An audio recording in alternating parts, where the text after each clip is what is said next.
So,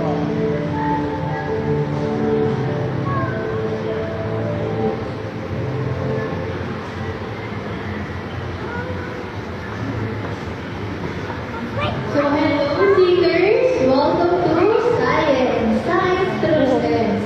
By the way, this is our orientation room. I will give you some quick reminders before we proceed.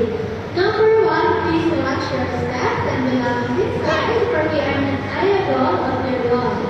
Number two, please don't break or damage any of our station displays for you will be automatically charged with a minimum of 5,000 pesos.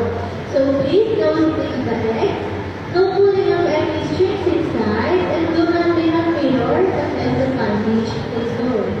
If you need any assistance, you can kindly approach our senseis who are in the laboratory house or astronaut group.